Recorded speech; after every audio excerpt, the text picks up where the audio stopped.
Welcome to episode of Lesbian Talk, episode number 76. And do you want to hear how ready I am, Omega, for this episode? How ready are you? I got a can of Iron Brew. Oh dear. It's all coming down now. It's about to be like, wow, cracking open a cold one, except for it's a cold Iron Brew. It's not particularly cold. It's kind of cold, because it's cold outside, so... It's like double size Iron Brew, so it looks like a beer can. Oh, is this the one that you got at the shop? Yeah, on Tuesday. But I'm feeling particularly Scottish today. Or, you know, lassie. Confession time, whenever I hear, like, the Scottish person saying lassie, I think of Lassie the dog. Sorry about that. Like, wow, so many people in Scotland are actually dogs. This is amazing. You know Lassie, right? Yep. The show? Yep. Did it ever air in the UK? Probably. But I'm familiar. I used to watch it on Nickelodeon. Lassie. But, Omega, what is our subject for today? In my William Shatner impersonation. Kind of upsetting. We're going to talk about aliens. Yes. Yeah, we're going to talk about different types of aliens, and what we like about them, what we don't like about them. But honey, before we start, I gotta tell you something though. What? Now, I'm not saying it's aliens, except for it was aliens. You're so clever, I wish I'd thought of that. It's so stupid the first time.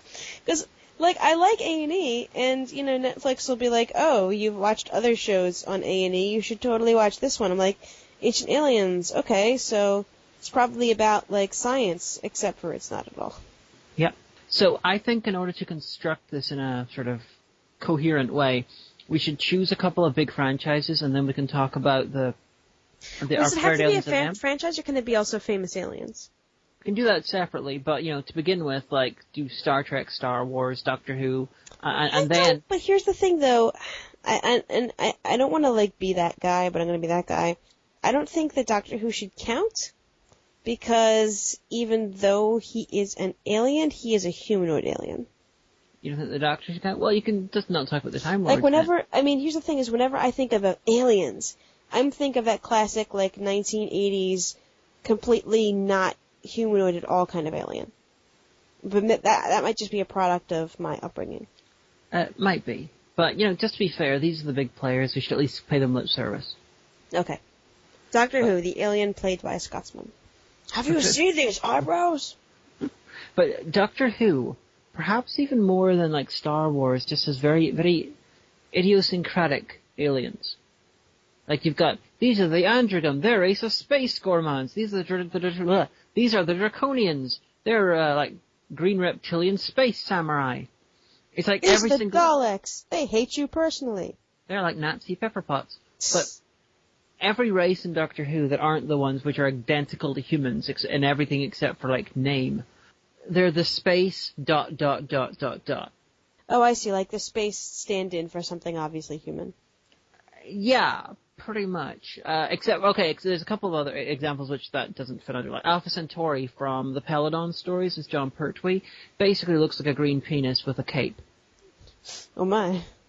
They gave the cape because they're like, we got the alien on set, and it's like, oh my god, that's a green penis. Give it a cape, maybe no one will notice, but now it looks like an uncircumcised green penis. Penis in a cape sounds like some kind of euphemism. Now it looks like an uncircumcised green penis. If you have a penis in a cape, write the show. The part's wonderful because they're voiced by this sort of woman voice actor, but the person playing it was this like guy who's a dancer. So it's just like this is a very androgynous green penis. Wow, I can see. Androgynously gay green penis. This is like Doctor Who designed by H.R. Giger. Psh.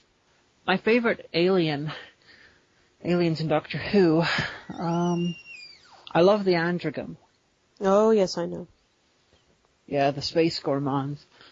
I also love the Raston, who are a robotic race, who appeared in the Five Doctors, one of them appeared and killed an entire squad of Cybermen and then was never heard from again. Oh no. It was badass. And I love the Yetis, but they're like controlled by the Grid Intelligence. They're not really a race. They're not really aliens. Well, they're like drones controlled by amorphous intelligence. What are your favorite Doctor Who races? I don't know, the Daleks. Exterminate everything! See, the thing is that I can think of a lot more, like, one-shot kind of things than I can franchises, unfortunately. Well, that's unfortunate. Okay, you can bring that up. From the 80s. I have to say E.T. Because, because I loved E.T. I have to say Flight of the Navigator, which was a really, really awesome movie. Oh, with Paul Rubens playing the computer. Yes, well, okay, ignore that part, but, What's wrong with Paul Rubens? He masturbated in a porn studio. Kind of gets on my nerves. I was never a big fan of Pee-wee's Playhouse. There's something about his voice. I'm like, stop talking immediately, Mr. Rubens. Thank you. And it was just a me personally thing. I know a lot of people that I was friends with that really liked him, really liked all his stuff. I mean, I don't think he's a pervert. I mean, at least he was jacking off in the place where you jack off. That's fine. His voice gets on my nerves. Oh, okay. I thought you were going to be all like moralizing and bringing up the thing that's happened in the early 90s. He wasn't doing anything indecent. He was, but he was doing the indecent thing in the place where you're supposed to do indecent things. So even though it's illegal. I think that if you're going to masturbate in public, masturbating in a porn cinema is probably the best place to do it. It was, like everyone gives him a lot of shit, but you know what? They didn't have the internet back then. I mean, if you wanted to watch porn at home, I don't even know what kind of procedures you had to go through, probably involving, like, your local video store or something, or a mail order. Whatever. But yeah, no, I really love that movie, but I can't stand his voice. The 80s were a great time for alien movies, Oh, they were. One of my favorites is? It's not because it's brilliant, because it starts off well, it goes crazy, and then turns into a Meatloaf music video. What's that now? Life Force starring Steve Railsback. Steve Railsback! If I ever get to do another crossover with Brad, we're doing Life Force. I think that would be awesome. Life Force is the film about the naked alien space vampires, which I believe I mentioned in Intermedia, because the flashbacks to Steve Railsback's character were like 1984, and then you saw him in 1986. Sorry, no, sorry. You saw his character was like, I worked out the date of the flashback, and his character must have been like a couple of years in the flashbacks, a couple of years after 1984, which is when Life Force was made. So I was like, oh my god, those alien space vampires really took a toll on this guy. Look how much he aged in 2 years, or something like that. Yeah, or like the original Dune. Even that's not really technically aliens, it kind of is, it kind of isn't. It's just, the 80s was just a great time for schlock sci-fi involving aliens. I just remember like going to Family Video, which was our, before there was Blockbuster, there was Family Video in my neighborhood. I gotta say, Family Video is a great thing, because it sounds so generic. It sounds like, insert name of video shop here. That. And I was desperate to see a lot of these movies that I'd only seen the covers of. There was one, I don't even know what it was called, but the cover of it was you could see there's a spaceship landing on an alien surface, and there's like several moons and stuff in the back in the sky, and there's just a skull there's just a skull like sticking out of the helmet of a spacesuit. So it looks like whoever was in that spacesuit has long since turned into a skeleton. I was like, I want to see him. I was like, no, it's too scary. But you can rent The Secret of Nim again. I'm like, all right. It's literally all I ever rented was All Dogs Go to Heaven and The Secret of Nim.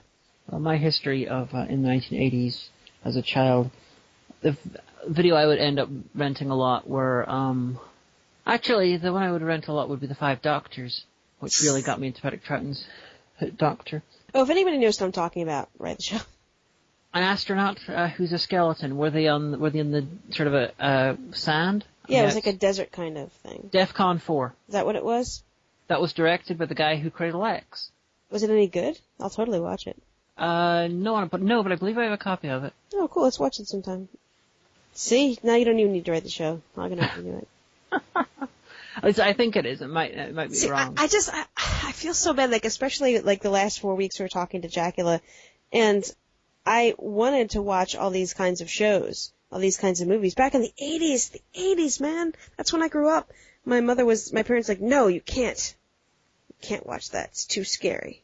And I guess that made sense, because I did see Poltergeist way before it was probably appropriate that I should have.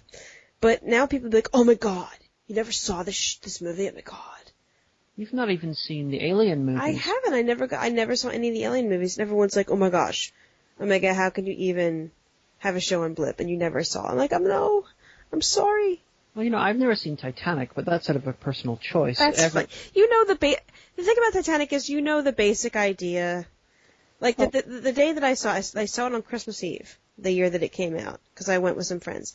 And then that night I was at a family gathering, and my cousin says to me, "Oh my gosh, don't tell me how it ends." So I got this look on my face to go, "Hate to tell you about it, but Jess, but the ship comes back up at the end. It goes back up." And she's like, "It does not." I'm like, "Yes, it does. It totally does."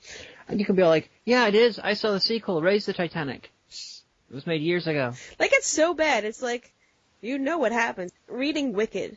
You don't read Wicked because you want to know what happens. You see, this is You why... know how it's going to end. You read Wicked for the characters and stuff like that. Well, that's why Inglourious Basterds was so clever, because the film ends with these bunch of guys storming a movie theater and killing Adolf Hitler in 1944. Everyone's like, "I totally didn't see that coming," because it totally didn't happen. Yeah. You know what? That's what we should do after we're done. If we ever finally get done, Lex, we should do movies that I probably should have seen already. And people can suggest them. That'd be a good idea. How about that, audience? I was thinking you should do, like, short reviews of movies that we find which have the word Omega in the title. Yeah, but that would get old really quick. Yeah, but the movies were all different. Yeah, but still. I like better the... Because there's always, like, that one friend of yours that you're like, "Oh, the Things and Stuff, this movie that everyone's seen." They're like, "I never saw it." You're like, "What? How can this be?" No, I'm like that with everyone, but it's never movies that everyone's seen. It's just movies that I think everyone should have seen. We'll get the audience to weigh. We'll put up a poll. And we'll say, "Okay, audience, here of these 20 movies, which do you think that Omega should have seen already?" And some of them I'll have seen, and some of them I haven't. And so the top 5, I guess, will be our first ones. But with the Alien movies, they are really, really good. Well, the one I know and two, the basic idea. 1 and 2 are accepted as really, really good. 3 is a bit more controversial. I've defended Alien 3 even with the basic theatrical version. However, even with the director's cut, it's not actually a director's cut because David Fincher disowned the film, someone else edited it together, but it's an extended cut. It's really good. It's equal to the first 2. I'd put that as a really good trilogy. 4 is just what the fuck. What the fuck? Yeah, Alien vs. Predator, both of those are crap, and one of the things I love about the Alien 3 director's cut, extended cut, is that it basically decanonizes Alien vs. Predator. Because it reveals that Lance Henriksen's human character at the end of Alien 3 is actually human, and therefore was actually the basis for Bishop the robot in Aliens. So therefore he could not, Lance Henriksen's character in Alien vs. Predator cannot have been the guy who created the company, and therefore these has to be in different universes. Oh. But let's talk some more about E.T. Okay. Because I feel bad, because I saw E.T. when it came out. I saw E.T. in the theater. I was so into it. Now I wish I had an eBay account, or I wish I had access to this. I had the cassette tape of Claire Danes narrating a synopsis of the movie E.T. I had the whole pack that came with, it was a record, it was a toy, and it was the cassette tape of Michael Jackson, for some god unknown reason, narrating a synopsis of the story of E.T. I had a doll, I had like little E.T. doll, I was so into it.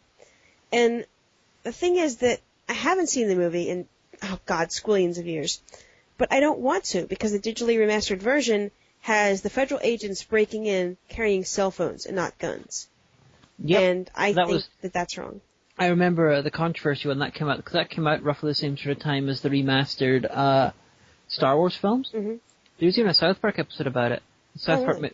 Yeah, they did this thing about George Lucas and Steven Spielberg and how they were doing something horrible to Harrison Ford and stuff like that. I can't remember the exact plot, but I remember there was a very funny spoof, either in the episode or separate from it, where they were revealing that they were going to remaster the first episode of South Park to make it how they really wanted it, so they remade parts of it with better graphics.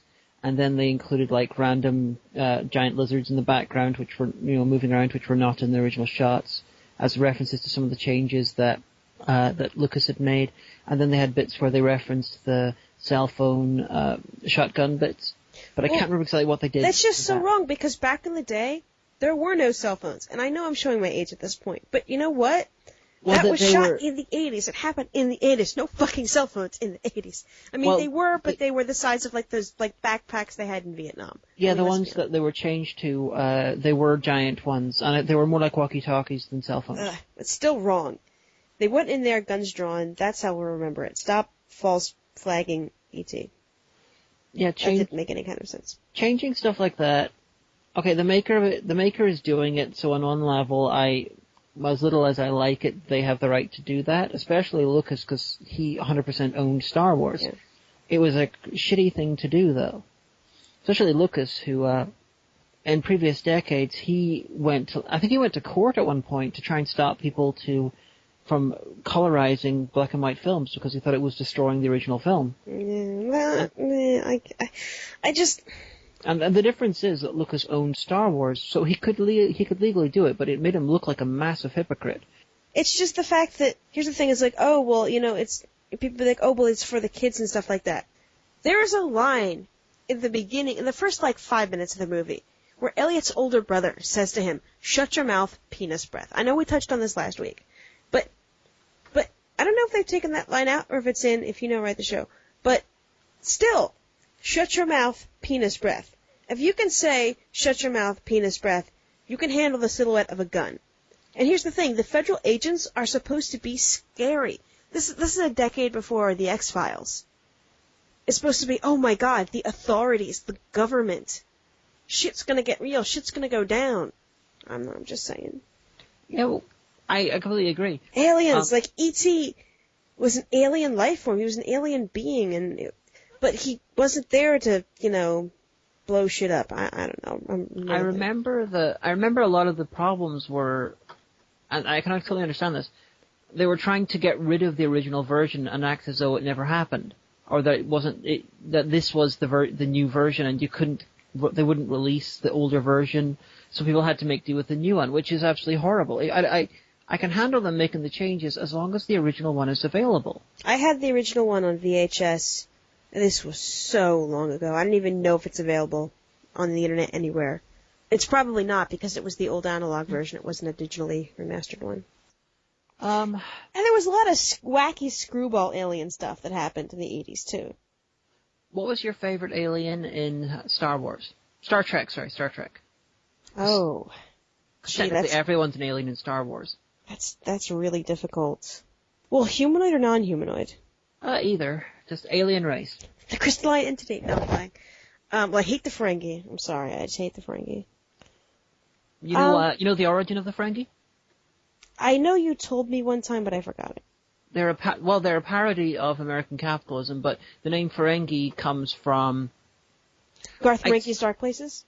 Unfortunately not. Oh. It's either the Thai word for white person, which is Farang, or it's an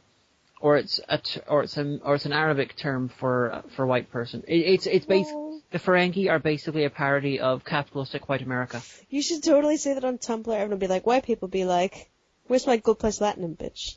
Would you ever notice, whenever you got misogynists and stuff on Tumblr, if they use the word females instead of women, and usual response to that is to have a picture of a Ferengi with the word females under it, because that's what they use. Yeah. And knowingly or unknowingly, they use a lot of interesting tropes. So if you're an MRA, you might be a Ferengi. I'm just saying. I guess the Vulcans, because they're all peace and logic loving kind of thing, except when they have their periods and go bug fuck. Oh, the Ponfar. Yes. Vulcans originally were not supposed to be logical and peace loving. In the original pilot for Star Trek: The Cage, there was a logical first officer in the show, but she was played by Majel Barrett, and she was called Number One.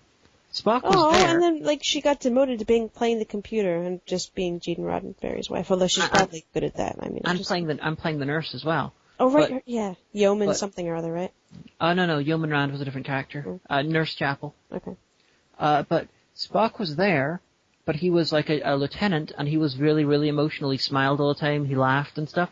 But the execs basically said you have to either get rid of the chick or you have to get rid of the alien, and so.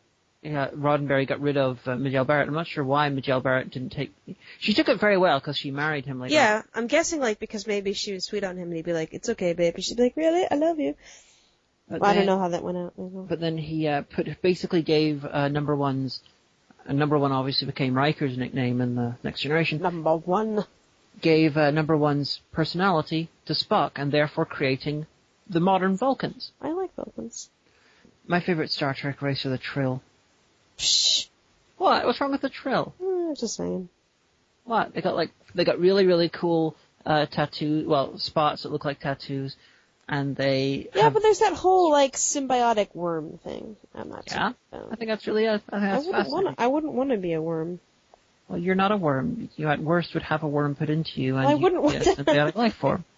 I want to know if in medieval Trill, did they have like a Trill version of Vlad the Impaler who was just inserting random life forms into the bodies to see what happened? You say these things sometimes, and I don't even know. Just think of the Trills as depicted in Star Trek and Deep Space Nine now. The symbionts, they give you no indication that they're intelligent. They just seem to be these little sort of mollusk creatures that don't do much. That's how they get you. That's how they sneak. Yeah, but maybe they avoid predators because no one thinks that they're dangerous until they're like, aha! Now I've inhabited a humanoid, bitches. Oh, they're not dangerous. They're completely like helpless and stuff. But I want to know, how did this arrangement start? How did someone be all like, hey, look at this. This thing's actually intelligent, and I could totally insert this into someone else, and then they could have like a symbiotic mind and stuff. How did they work this out? How did they get this?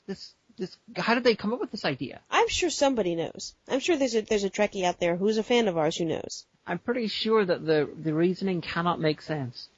I'm sure it's got to yeah. DS9's been going for. I mean, that's been years. It's been off the air, so I'm sure someone's figured something out by now.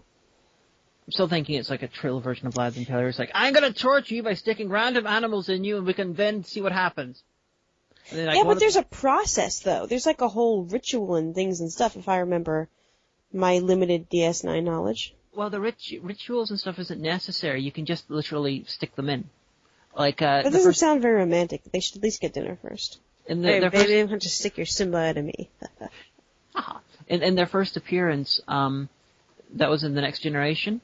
Although the Trill humanoid race looked differently, and the symbiont sort of took over their mind and stuff. So it was a little bit different, but literally they just cut you open, put the Trill beside your abdomen, and they climbed in. Hey, this looks cozy. I don't mind if I do. Yeah, but you could make the argument that the Trill and Deep Space Nine are a completely different species because the nature of the symbiosis is different, and they look totally different. That's true. You know what really threw me for a loop many years ago when I was in traffic one time? I was listening to the radio, and they had a promo for a new show that was coming on called Keeping Up with the Kardashians. And I was like, is this a Trekkie show? Because I thought I thought it was Kardashians, and I was like, that's pretty cool, I guess. And I was like, oh, that's the last name. Yeah, I want a show called Keeping Up with the Kardashians. I'm sure someone has done something like that on YouTube. Oh, definitely. There's no way that's not happened. Yeah, I love the Trill so much that I tell you, if it was practical, I would totally get Trill spot tattoos. Go for it. We know a tattoo artist in Derry. No, I mean, you might have difficulty getting employment in the future. It's a little bit impractical, so that's why I'm like, no, but I would if it was practical. So if you were eccentric and could do what you want, would you do that? Yeah. Okay. I'd probably get my ears sort of changed to be pointed as well. People do that, though. There's like a market for that. I think it's expensive. Yeah, they gotta like slice into the ears, cut a pie, like a pie chunk out of it, and then they put the two bits together and they sew them together. And because it's not done by licensed doctors and stuff, you can't get painkillers. Well, can you take a Tylenol? Well, you can take that, but you can't. They can't inject you with anything to dull the pain, because legally you've got to be. There's laws about that. But who can do that? Oh, I'm sure if you went to a plastic surgeon, they could, though. Yeah, plastic surgeons, they don't tend to do that. It's usually sort of... In America, I mean, not in the UK. In America, they'll do anything you ask. Well, that sort of thing is usually done by body modders. That's what I'm sure there's plastic surgeons that you can go to who will do it if you pay them enough money. Oh, probably. I'm sure. What other alien races are you finding? I'm trying to think. I like the aliens from Alienation. Okay, the remake. Oh, that 90s. I never realized that was a pun. What? You say Alien Nation quite fast, and it's the title of the thing becomes a pun. Oh, well, this is the show. I never realized it was a double meaning. Yeah, I never saw the original, but then they did a several episode miniseries sometime in the 90s, and I enjoyed that. Makes me kind of want to watch the original. I'm gonna at some point watch the original version of V. Yeah, I want to see that too. Oh, you know who are good aliens? Mm-hmm. The Coneheads. We are from France. We have come to consume mass quantities. That was a good movie. Starring Dan Aykroyd and Jane Curtin. Yeah. She was later in Third Rock from the Sun. Yeah. How ironic. Those were good aliens too. I did watch a good bit of Third Rock from the Sun. And it made me sad. The last episode, I was sad. My main issue with Third Rock from the Sun was that their mission was supposed to last for like a week, but they decided to stay longer. It's like, how can you discover everything in like a recon mission, an entire planet in a week? Because it's a sitcom, and that's what happens. So they really should be like, our mission is going to be at least, blah, blah, blah, years long, because that's how long you're going to need. Yes, but here's the thing, you don't know how long a sitcom is going to run when you start. I know, but if it ends before then they're all like, oh well, they continued for another couple of years even though the sitcom didn't cover it. More favorite aliens? Work? Okay. Work from Orc? Nah. What do you mean, eh? Nah. What? Nah. Ever seen? Have you even seen the show? Have you? Answer. You've never seen the show, have you? Yes, I've seen the show. Like how many episodes? Most of them. But not in a long time, though. Why are you going mean? Yeah. Why? Explain yourself. I don't know. No, you can't just get away with that. I like the aliens in the Outer Limits that made David Explain McCallum yourself. become really intelligent. Explain yourself. Why do you make a noise? I didn't much care for Mork and Mindy. Okay, that's all you had to say. How about I love the aliens in the Outer Limits because absolutely everything is aliens, especially in the remake version. It's always aliens. This is my little rule of thumb. Even though it's not 100% accurate. Generally, if you're watching The Twilight Zone, it's supernatural. If you're watching Aliens, or it's the spirit of Providence fucking with you. If it's Outer Limits, it's aliens. Or it's just sci-fi. There's one that turned David McCallum into he turned him into like a really intelligent guy. Oh, and there was this one in which Watchmen accidentally ripped off. Mm-hmm. Where these guys who were really, really intelligent and really rich and all, they decided to fake an alien crash landing that would make all the people of Earth join up together and be like, hey, there's aliens out there, let's be friends so we can face against them. And let me guess, this did not turn out as intended. Well, they had they drew lots, and one of them had to undergo this horrible sort of genetic alteration process that turned them into an alien creature, and then they had to crash, and then they were like, oh no, and there was like a bad ending and all. But Alan Moore, when he was writing Watchmen, he discovered the existence of this episode, and he was like, they're gonna accuse me of ripping it off. So in the last episode, he has a character watching the Outer Limits just as a little, yes, see, I didn't rip it off, here's a reference, lampshade, lampshade, lampshade. Oh god, they're gonna accuse me of plagiarism. But they didn't. Because there in the original Watchmen graphic novel, it was a extra-dimensional alien space squid that attacks, not Dr. Manhattan, allegedly. Mm. Everyone in Star Wars is an alien. Everyone. Not the humans. No, they're aliens because it's a long time ago in a galaxy far, far away. They just look like humans. Oh. I thought the implication was that a long time ago, humans were somewhere else than they came to Earth. At least that's how I interpreted it as a 5-year-old. Your mileage may vary. That could be the case, but I'm thinking they just look like humans. And I was a brilliant 5-year-old. Did you know C-3PO and R2-D2 appear in the first Indiana Jones movie? Oh yeah, isn't it that they're always in everything Lucas does, like secretly somewhere, like I think in Indiana Jones they're in hieroglyphs. Yes, they are. And then several members... I read Cracked as well. And then, why I knew this without Cracked. And then several members of E.T.'s race appear in Star Wars Episode 1. Yeah, they're in the Senate. Yep. And so I saw a thing online that made all these conclusions. And so basically, E.T. was Jedi, and I'm like, yes, it is the way. Funny thing about E.T., whenever they were first filming it, their original idea was for E.T. to be played by a monkey of some sort, because they didn't want to put a human in a suit, because it would look like a human in a suit. Mm-hmm.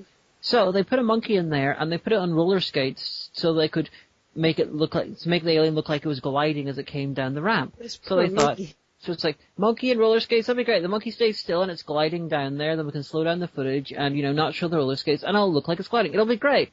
Of course, now, for those of you who have imaginations, or the one or two of you who maybe got a monkey and put them in roller skates and then, put them down like a slope, I think you can work out what went wrong with this idea. The monkey freaked the fuck out, didn't he? Yes.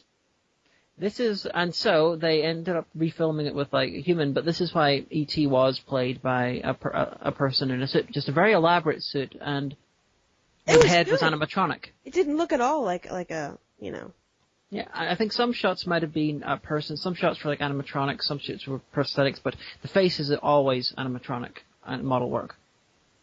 And you know the origin of E.T., the movie? No. Originally, it was supposed to be a sequel to Close Encounters of the Third Kind, where they left, where a local family were being terrorized by a nasty alien. And then at some point, Steven Spielberg, while working on pre-production of this story, he decided, no, I don't want to, I want to split these into two projects. So, the story about the alien and the house and family, that became E.T. The story of a family being menaced, that became Poltergeist. Awesome. So, honey, what did we watch this week? Well, this week we watched Flatline, but now this is for people who listen on Tig-Wig. I realize we are. We know that all of you, of course, listen to the show and then watch it again on Tig-Wig.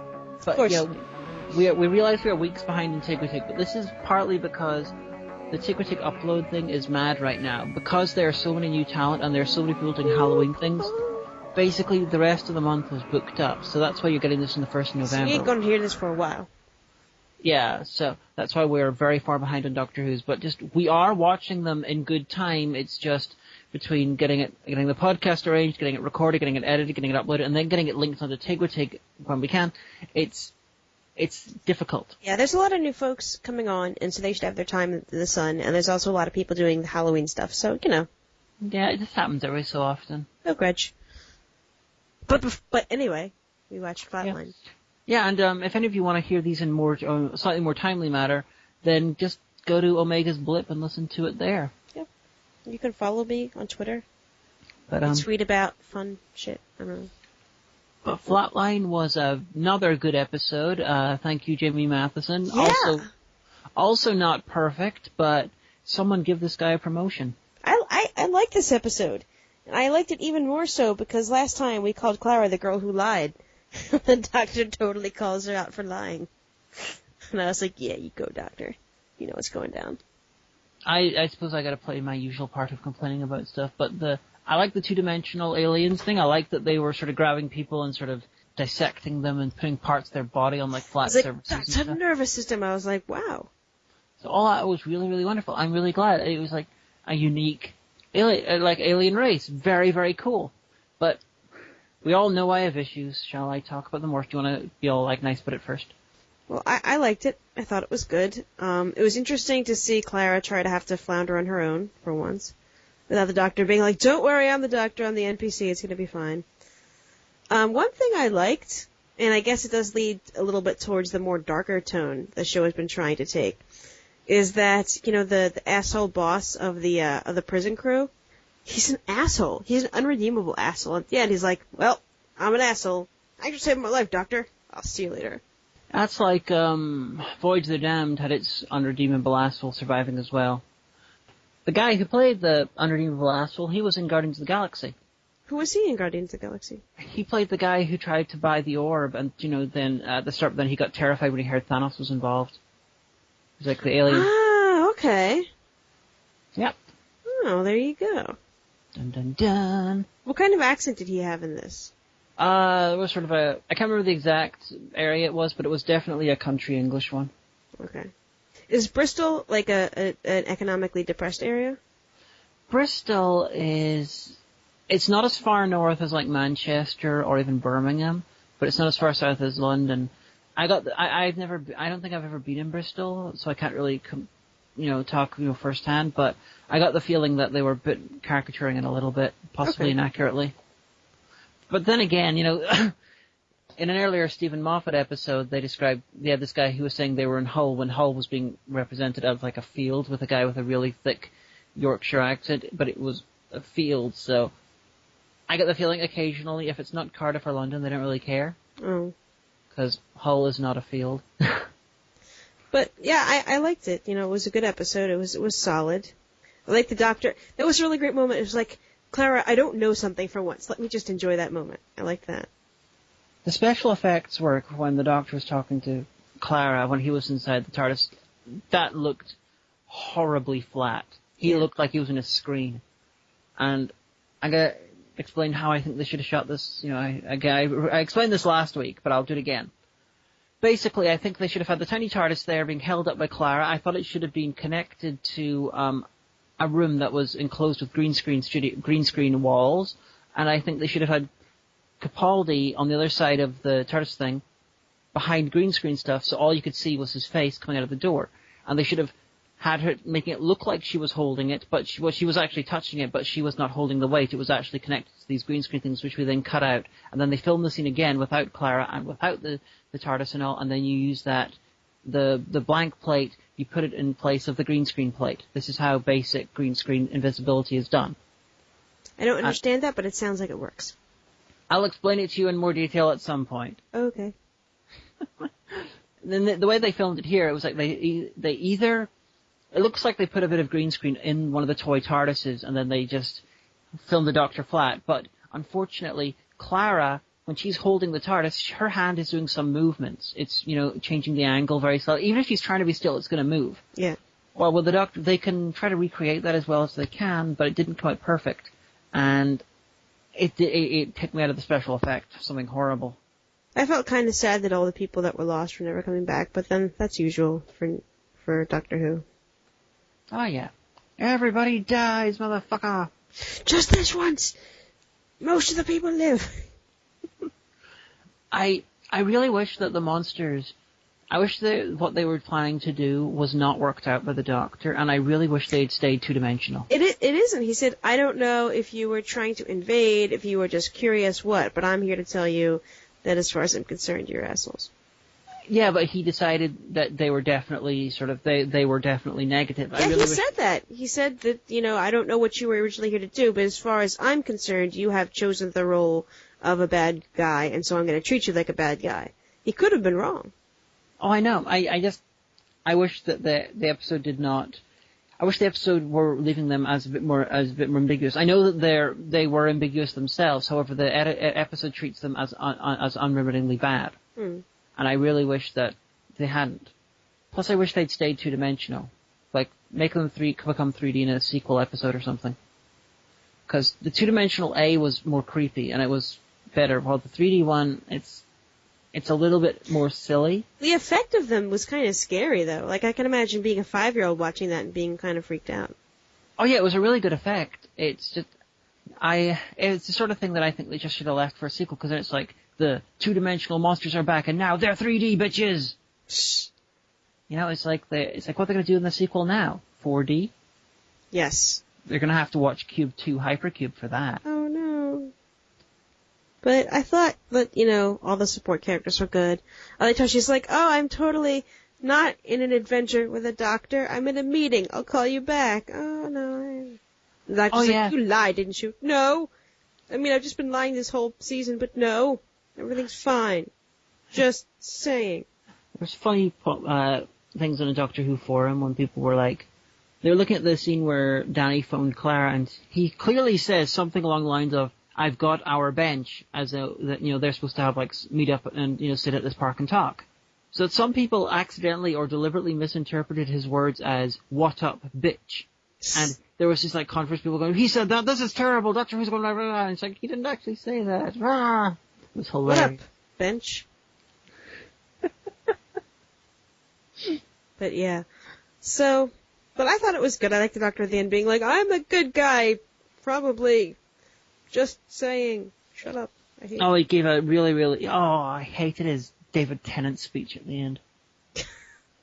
I've decided that anything in Doctor Who you don't like, that's very David Tennant. No.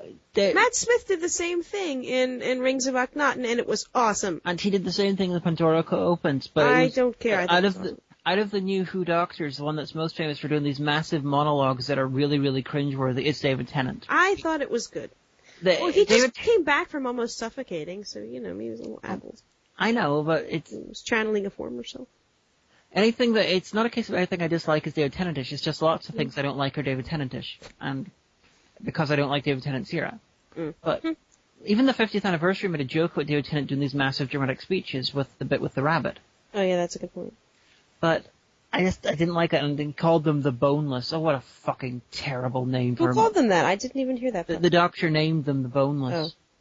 And it's like, I think the music was so embarrassed by the dialogue that they put the music up too loud so you couldn't hear it.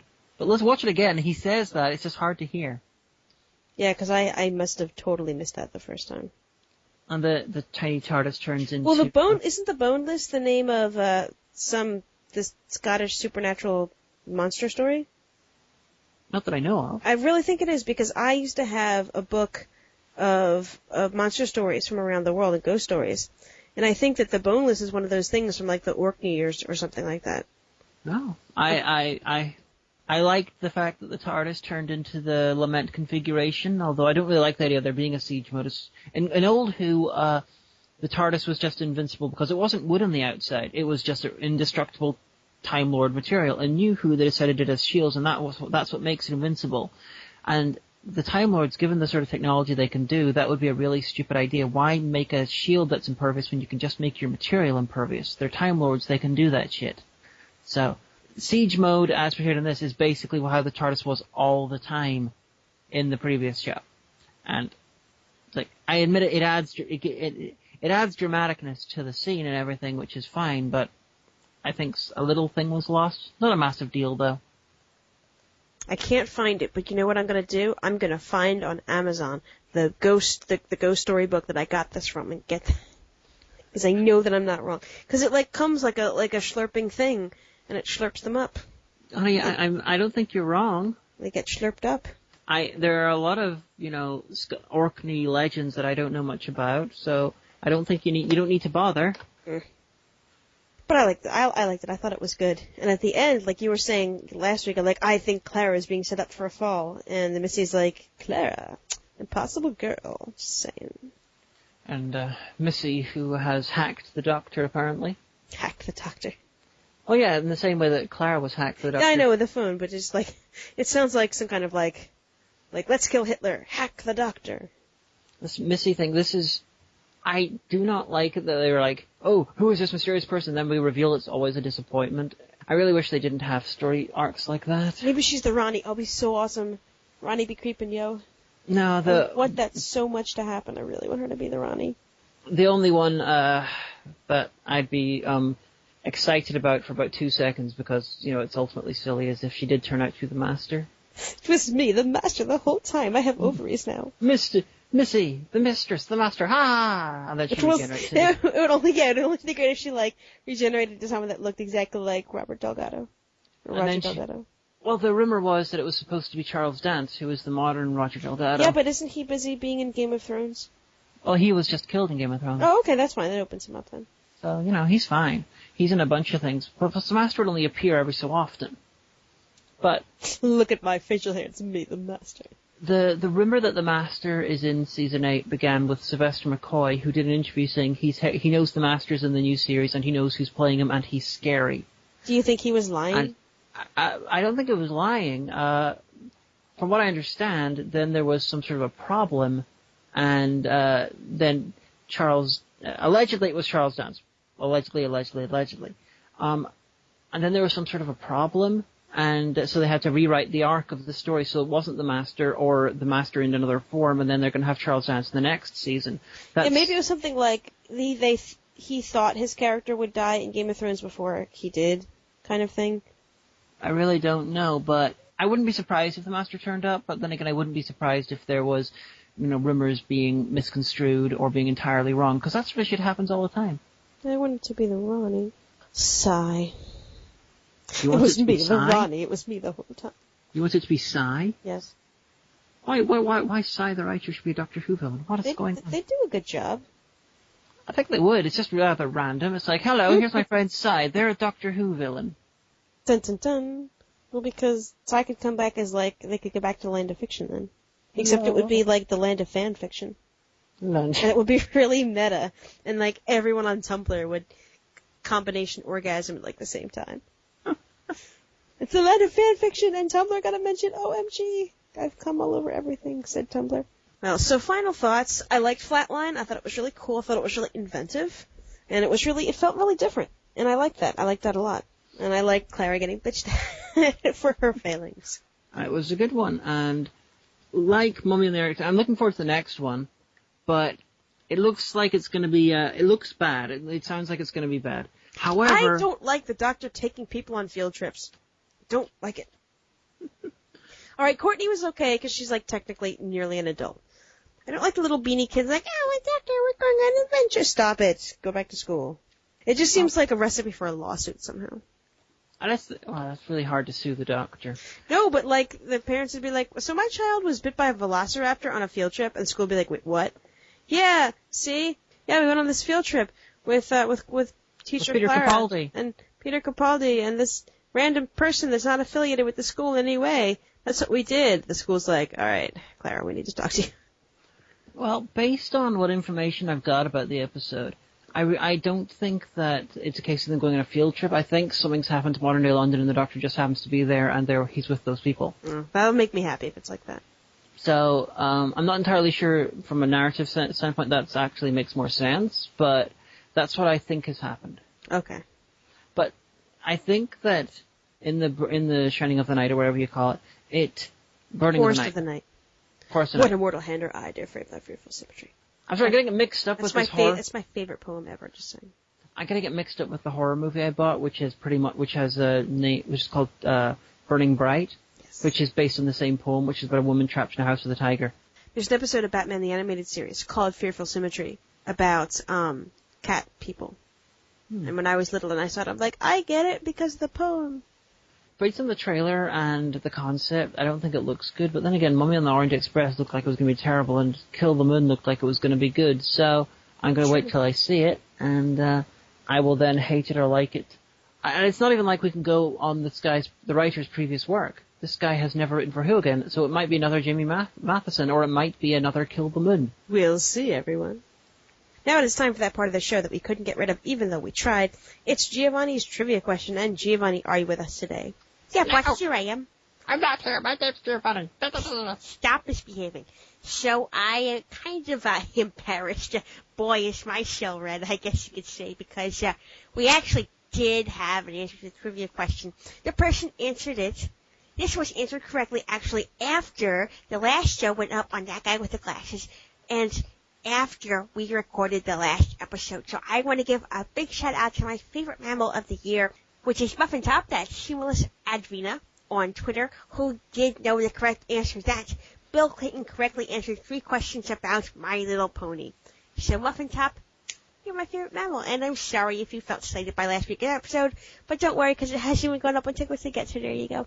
I love your Muffin Top. I'm Giovanni. Click, click, click. That sounds nothing like me. So anyway, I've got a new question for you. A little bit of a history buff kind of question. In medieval England, rents were frequently calculated and paid using what condiment?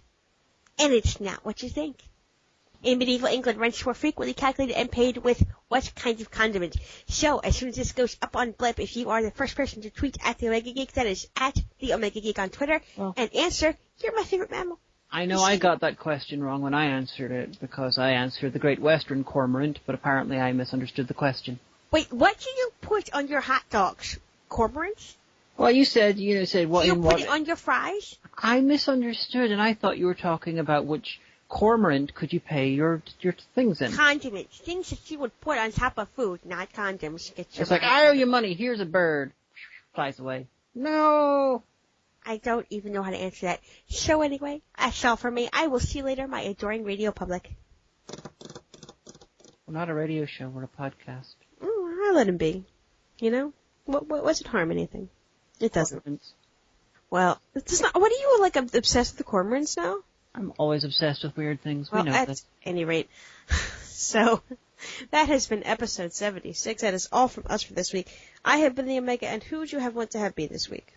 I would like to have been entertaining. She said. We'll see you next time, everybody.